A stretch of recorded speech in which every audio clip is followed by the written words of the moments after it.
Bapak, Pak Dr. Islami Zainal, apa kabar Pak? Baik, Kanda saya itu. Ya, ada Kanda Bahrianto ya, beliau salah seorang dewan pengawas.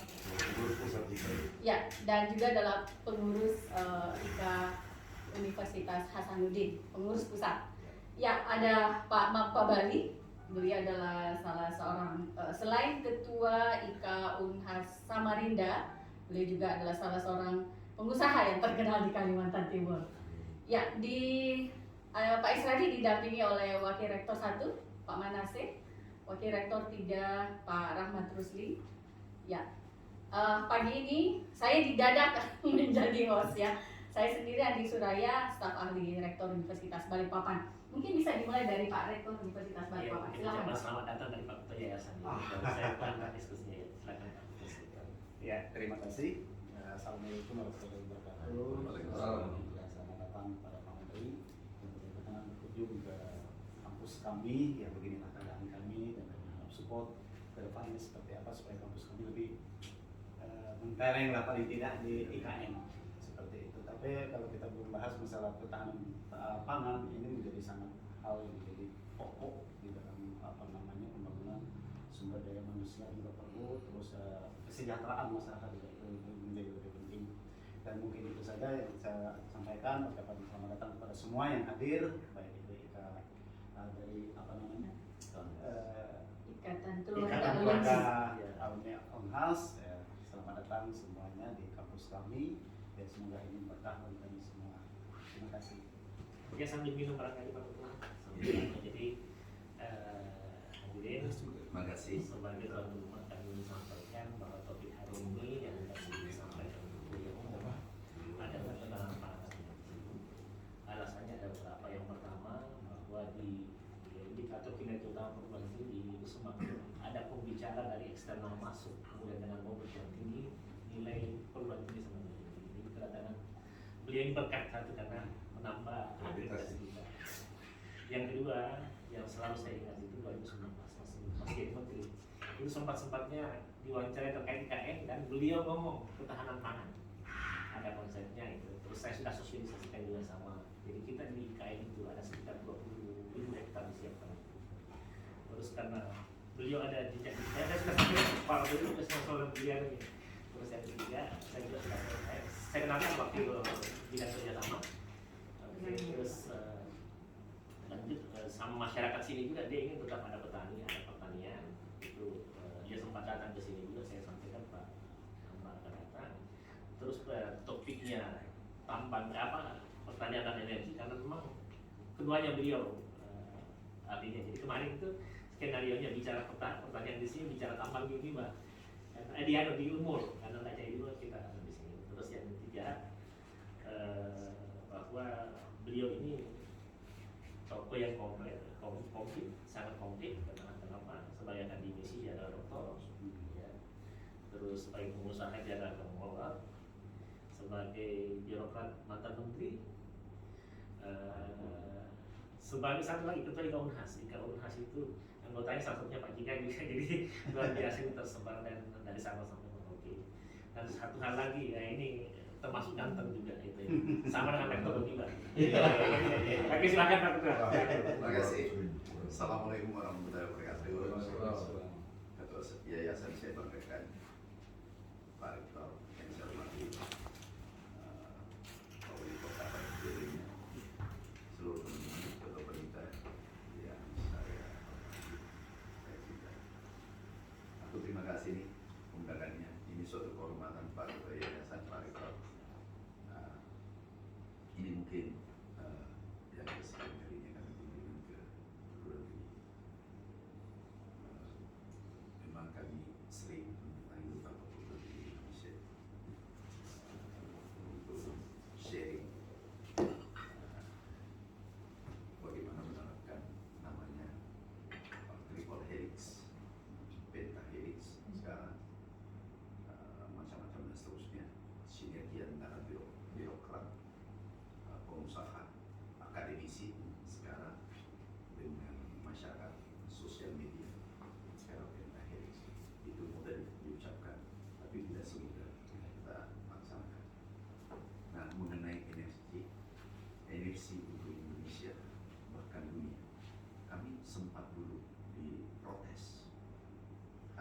terjadi di 5 tahun yang lalu. Kami katakan ketahanan pangan jadi ketahanan kita. Hari ini Iya, terjadi. betul. Kami ingin buka besar-besaran di Papua dan ditentang oleh beberapa orang 1 juta hektar. Bahkan anggarannya di stop. Kemudian Kalimantan Selatan, Kalimantan Timur, Tengah, kami melakukan akselerasi. Nah, saya tidak tahu. Kami sudah membuat peta jalan roadmap sampai 100 tahun Indonesia merdeka, 145. Indonesia menjadi lumbung pangan dunia. Bukan Indonesia saja, tapi lumbung pangan dunia. Kenapa paru-paru dunia ada di Indonesia? Agroklimatnya sangat cocok, berbeda dengan negara-negara lain. Nah, oleh karena itu saya katakan kita buat peta jalan, mempersiapkan penduduk 1 miliar, mempersiapkan pangannya untuk 1 miliar ke depan. Dipersiapkan dari sekarang. Nah, tentu banyak tantangannya, banyak mafia, banyak koruptor. Kita terbuka aja. Dan waktu kami menteri, memang beberapa KTN dan macam-macam semua mengatakan ini yang menteri berhadapan mafia memang berisiko. Tapi saya katakan saya wakafkan diri untuk negeri yang kita cintai. Nah, mengenai pangan dan energi, itu harusnya Indonesia menjadi penguasa penuh di dunia. Nomor 1 kita batu bara, nomor 3 dunia. Artinya kita bisa mengendali dulu. Yang kedua nikel. Nikel itu kita nomor 1 dunia.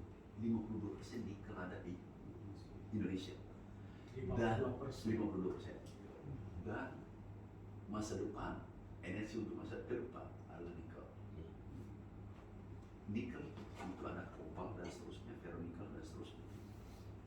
Turunannya nanti itu bisa untuk motor listrik, Iya. sepeda listrik, Sesuai dengan IKN dong ya. iya, Siap. mobil listrik, sejalan dengan IKN. Mobil listrik, sepeda listrik, listrik nanti ini tidak bukan dari PLN, tapi dari baterai, itu dari kopal, dari Indonesia. Ironis banget kalau ini diekspor, kemudian diimpor kembali, kita beli kembali.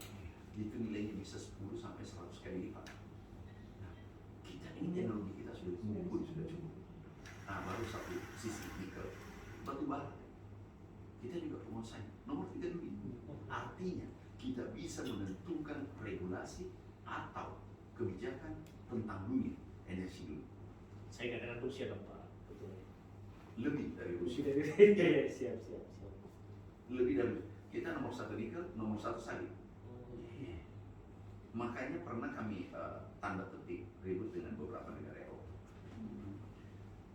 Yang dipersoalkan adalah sawit, karena pendekatannya deforestation. Dia pendekatannya adalah selalu banjir dan seterusnya. Saya katakan, apa kompensasi yang Anda berikan kalau paru-paru bumi kita beresin? Diam. Yang kedua, coba pendekatannya dirubah. Community welfare, pendekatan komunitas. Saya katakan sama mereka, di orang hutan saja, you jaga, you menangis kalau mati. Ini orang beneran di bawah sawit, bukan orang beneran. Ada 10 juta community di bawah hidup. Orang hutan itu, you menangis kalau ini mati. Tapi ini orang bener, dan begitu you hantam ini sawit, palm oil, itu terjadi kemiskinan. Dia sampai mengatakan, ya kalau begitu kita sinergi. Ya kita sinergi, nggak ada jalan. You sudah lakukan, sudah negara maju. Tapi apakah untuk menjaga bumi ini, kita baru-baru dengan Brasil, Indonesia, apakah Anda memberikan kompensasi? Sampai sekarang nggak ada kan? Iya. Jadi ingin menikmati, menetralisir ozon. Indonesia penetralnya dengan Brasil yang punya hutan paling luas, tetapi kompensasinya tidak ada. Ini tidak adil. Nah, jadi kita mengambil harus pendekatan community welfare, kesejahteraan komunitas. Mereka mengerti. Nah, kemudian masuk pangan.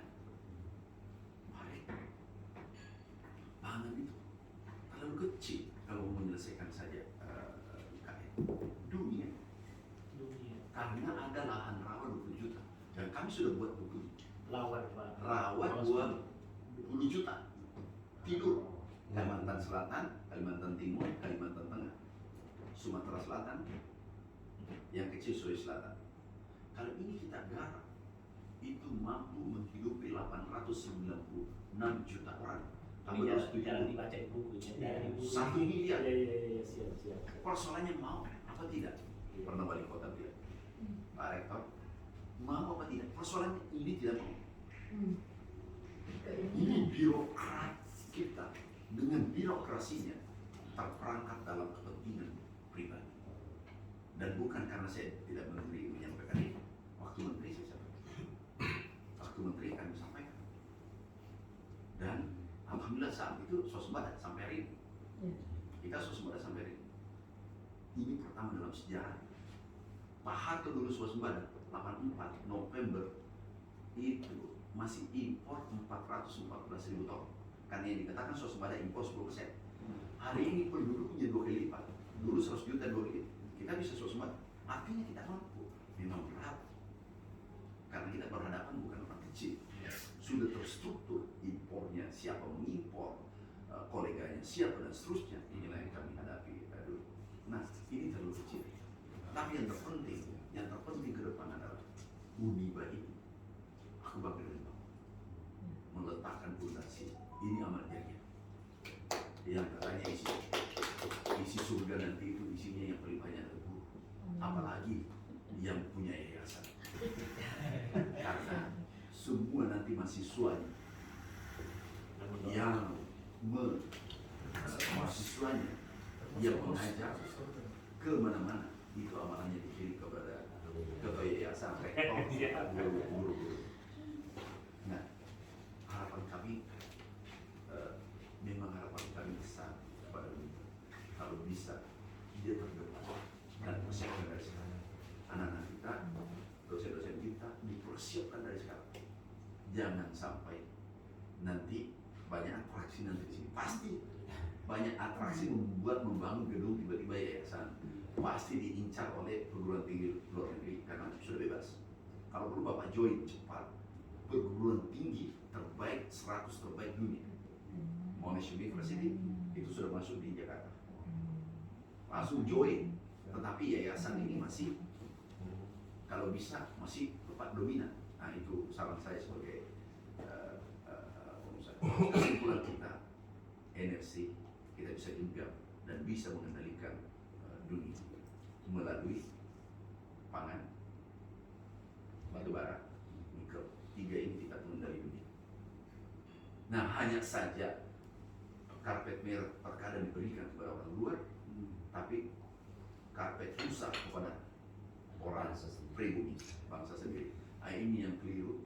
Mungkin apakah cara berpikir saya salah atau saya terlalu idealis? Karena kalau saya lihat Dubai, hati-hati, Hanoi sudah maju, Vietnam, Thailand sudah maju. Bagi pengusaha itu karpet merah dan groundbreaking hanya 1 jam. Kami baru-baru diundang Bapak Presiden di sidang kabinet. Aku sampaikan, Pak, yang mempersulit kita sendiri. Izinnya, Bapak tahu izinnya ya, Pak Ketua Yayasan Pengusaha agak susah ya. Susah banget. Kami menyampaikan konsep dan disetujui Bapak Presiden. Ini benar banget. Kalau mau majuin negeri, beri 2 syarat saya ke pengusaha. 1, punya uang. Ya, modal. Kalau sudah punya modal, tanda tangan bank garansi, langsung groundbreaking. Nah, kita urus izin 4 tahun belum tentu selesai. Bahkan pabrik sudah mau tutup, belum selesai izin. Dan kami punya pengalaman. Banyak pengalaman. Kami pernah testimoni 796 parat baru selesai 1 izin. Belum selesai 1 perusahaan. Butuh 1.500 dan sengaja aku buat setelah menteri. Dan kami sampaikan ke kabinet, sidang kabinet. Nah, Uniba, kami doakan Bapak karena Bapak sudah bekerja luar biasa. Pak Rektor sudah bekerja luar biasa. Jadikan motor penggerak di sini. Jangankan menggetarkan sini, menggetarkan Indonesia dan negara lain. Dan aku pasti yakin jadi Bapak, kita harus rubah mindset mulai hari ini. Mindsetnya adalah mindset dunia. Jangan lagi mengatakan berhadapan saja Jakarta, tapi siap berhadapan dunia dengan era global. Makasih. Ya, jadi sejalan dengan beliau akan dibangun 2 smelter juga di sini. Yang jadi ya, dan koordinasi dengan mungkin dari tempat Bapak nanti karena persiapan energi di IKN kayak tadi Pak Teraya pas bahkan dia rencana untuk mengekspor gitu. Makanya ini momentum hari ini tercatat di IKN, dia kan diskusi sama IKN, terus kami sudah berusaha bicara sama Pak Menteri terkait ketahanan pangan, dan mudah-mudahan kenapa kita kerjasama sama Ika-UNAS karena kita butuh di backup. Kami akan memfollow up secara terus-menerus. Masyarakat juga ada tim ketahanan pangan. Sekretaris Kesultanan Kuta juga sempat datang bahwa dia juga sangat mendukung yang namanya ketahanan pangan, dan ini momentum. Dan momentum Pak Menteri di tahun 2019 itu adalah momentum yang luar biasa yang saya sempat kirimkan sama beliau. Oke, saya kembalikan invitasi Ika. Ya, luar biasa.